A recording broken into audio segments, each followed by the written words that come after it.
Hey guys, Kim here with Like Tesla.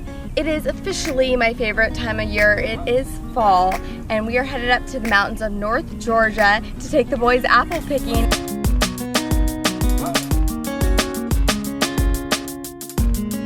And there's all kinds of stuff to do up there, so come along.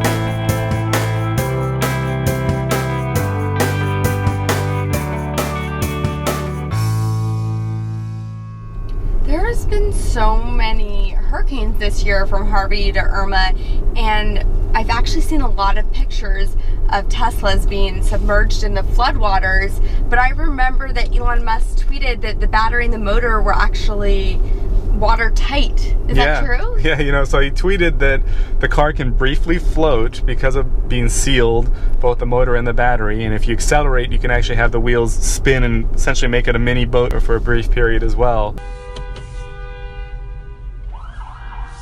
Yeah.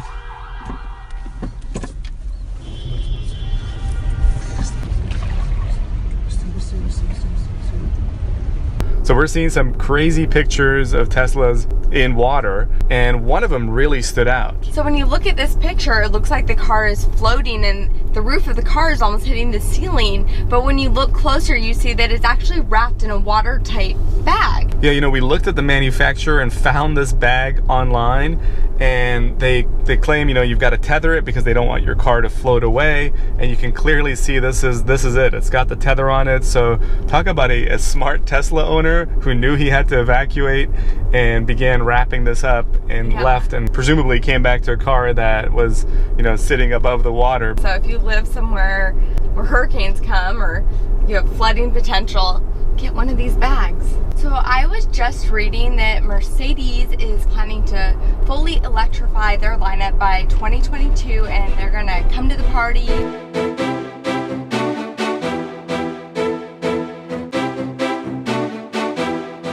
Along with BMW, Volvo, and Porsche.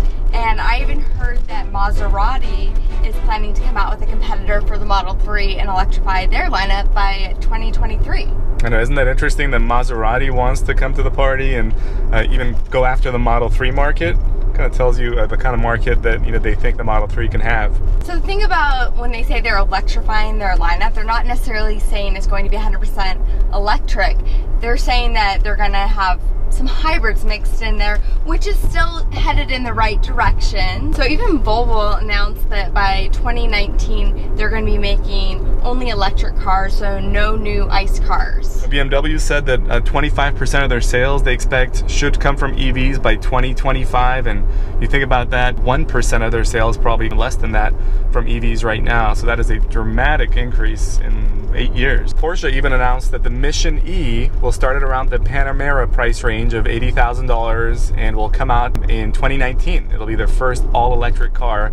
Audi also showed their concept, the Acon, not to be confused with Acon, and this one's a beautiful all-electric car too. One of the coolest things is that China, which is the world's biggest EV market, is going to be joining France and Britain to completely ban petrol and diesel by 2040. Yeah, we know air pollution in China has been linked to killing some 4,000 people per day, and the same problem kills about 50,000 people a year in France. The problem is so bad in those countries that they actually have driving restrictions right now based on your license plate. So depending on the number your license plate ends on, you may or may not be able to use your car on certain days. And that would be a good place to have the biodefense, the Tesla air filter in your car there. I think that's probably what it was made for, at least targeted towards that market.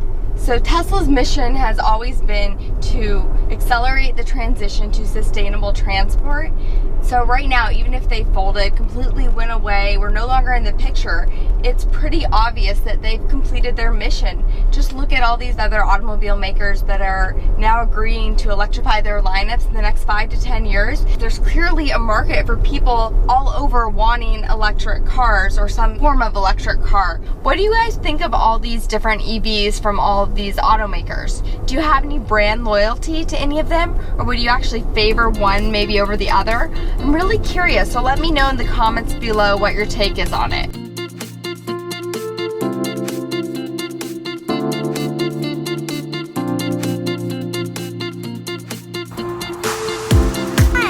Or what?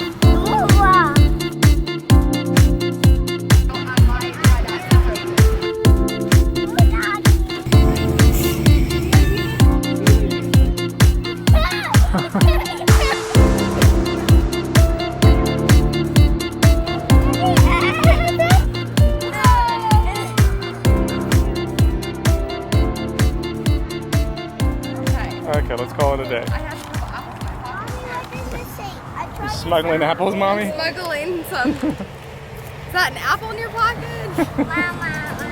If you like our videos, please press the like button and comment below. That really helps my channel grow as it tells YouTube to share our videos with others and help spread the word of sustainability and EVs. And if you're in the market for an S or an X, or you know someone who is, please use my referral code. Thanks for watching.